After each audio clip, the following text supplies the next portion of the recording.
Assalamualaikum warahmatullahi wabarakatuh. Halo Sobat Budaya, salam setong dere.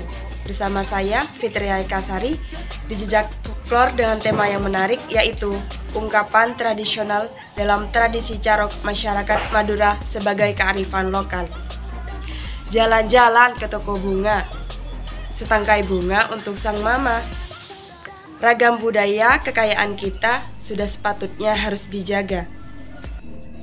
Indonesia memiliki kebudayaan yang beraneka ragam dan tersebar ke semua pulau dari Sabang sampai Merauke.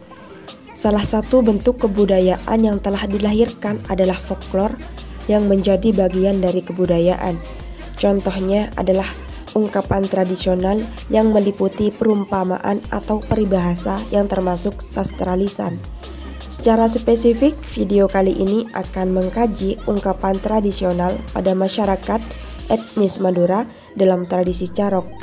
Masyarakat Madura memegang teguh carok sebagai pemulihan harga diri ketika diinjak-injak oleh orang lain yang berhubungan dengan harta, tahta, dan wanita. Intinya adalah demi kehormatan.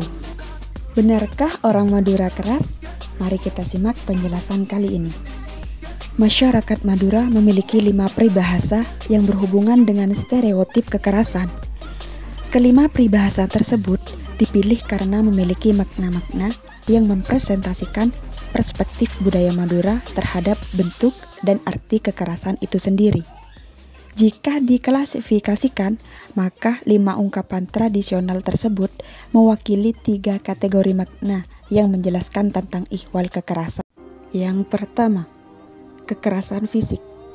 Peribahasa Madura yang sangat distereotipkan dengan kekerasan fisik etnis Madura adalah etempeng pote mata angoan pote tolang, dengan artian daripada merasa malu lebih baik mati.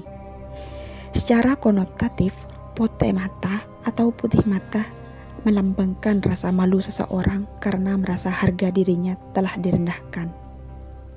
Mengingat harga diri atau martabat manusia sangat dijunjung oleh orang Madura, maka setiap bentuk pelanggaran terhadapnya merupakan sesuatu yang menimbulkan rasa malu. Kondisi demikian digambarkan seperti bola mata yang tidak memiliki bagian berwarna hitam. Pupil dan selaput pelangi secara anatomi adalah bagian mata yang menentukan kuantitas cahaya yang masuk. Tanpa dua bagian tersebut, mata manusia tidak dapat berfungsi dengan baik sebagai organ penglihatan. Maka, orang Madura menganalogikan bahwa putih mata adalah keadaan ketika manusia tidak sanggup melihat atau bertemu muka dengan siapapun karena harga dirinya sudah dilecehkan. Karena adanya luka menganga yang merobek daging hingga terlihat bagian tulangnya. Luka demikian tentu disebabkan oleh pertarungan atau adu fisik yang dimungkinkan dapat menyebabkan pihak yang terlibat mengalami luka hingga kondisi yang ekstrim. Sehingga putih tulang secara semantis memiliki hubungan sebab akibat dengan perkelahian secara referen. Dengan kata lain, video kali ini mempresentasikan pesan bahwa orang Madura tidak takut terluka apalagi mati karena berkelahi. Selama perkelahian itu dilakukan dengan jantan, hal itu lebih terhormat daripada dirinya kehilangan muka akibat menanggung malu. Peribahasa selanjutnya yang juga dapat memunculkan persepsi negatif tentang karakter keras etnis Madura adalah lokana daging bisa ejai, lokana ate tade tampena kejebena ngerok dere. Diksi dalam peribahasa ini memang terdengar dramatis dan hiperbolis, sehingga berpotensi dianggap sebagai pembenaran terhadap stereotip bahwa orang Madura itu keras, beringas, atau bahkan mungkin biadab. Secara stilistik, peribahasa ini merupakan sebuah metafora yang menjelaskan betapa sakit hati merupakan sesuatu yang serius bagi orang Madura, hingga dideskripsikan bahwa tidak ada obatnya selain ngerok dere, minum darah, atau berkelahi hingga salah satu pihak yang bertikai mati. Loka ate atau luka hati seperti halnya kata sakit hati yang sudah lazim dalam bahasa sehari-hari.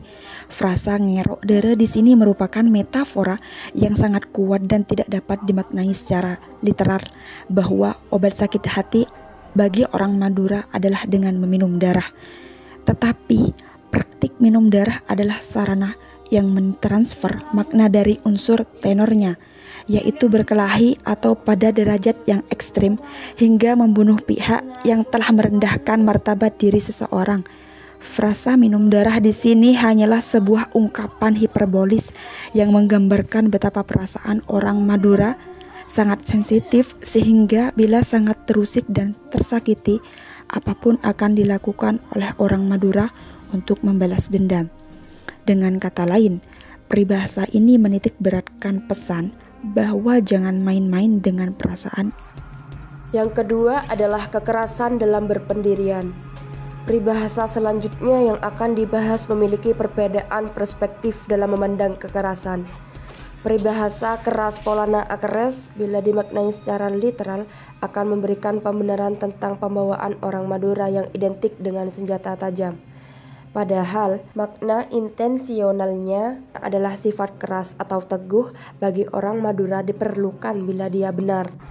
Sebuah kebenaran harus dipertahankan dengan keberanian dan konsistensi.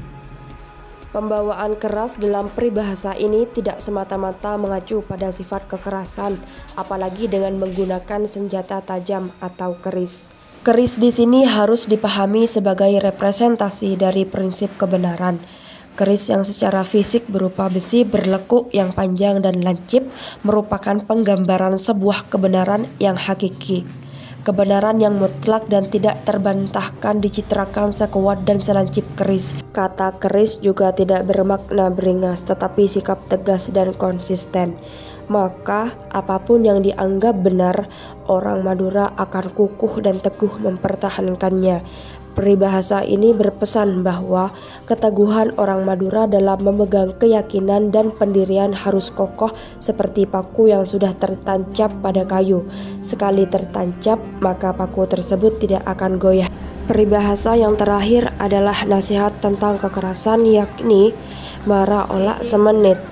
Karena adanya kata marah atau seperti, peribahasa ini merupakan bentuk pemajasan semile yang efeknya adalah deviasi semantis dalam bentuk pembandingan dua hal secara eksplisit.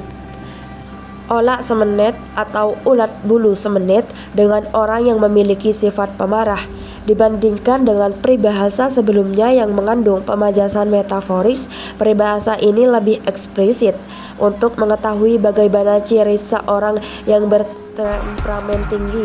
Tinggal membayangkan bagaimana seekor ulat bulu yang bila disentuh sedikit saja akan menggeliat-geliatkan tubuhnya. Dan bila manusia menyentuhnya dalam waktu singkat, kulit akan langsung terasa gatal. Demikian orang Madura mengibaratkan seseorang yang mudah marah atau mudah tersulut emosinya. Sedikit saja diusik, maka akan langsung bereaksi seperti ulat bulu. Bahkan juga bisa melukai pihak yang dianggap mengusik atau membuatnya marah. Tentu, secara kontekstual, umumnya peribahasa selalu berfungsi mengajarkan nilai kebijaksanaan dan moral. Dalam hal ini, peribahasa marah ola semenit berpesan agar jangan seperti ulat bulu. Jangan mau dibandingkan dengan seekor hewan kecil yang biasa menjadi hama tanaman. Penggunaan hewan seperti ulat seperti juga memberikan efek asosiasi makna yang negatif yang tujuannya adalah sebagai kontrol sosial. Kendalikan emosi kalau tidak ingin disamakan dengan ulat bulu. Sobat budaya, nah selesai sudah jejak folklore kita hari ini. Seru bukan? Pantengin terus jejak folklore selanjutnya. Saya Fitria Kasari pamit undur diri, sampai jumpa. Salam setong dere.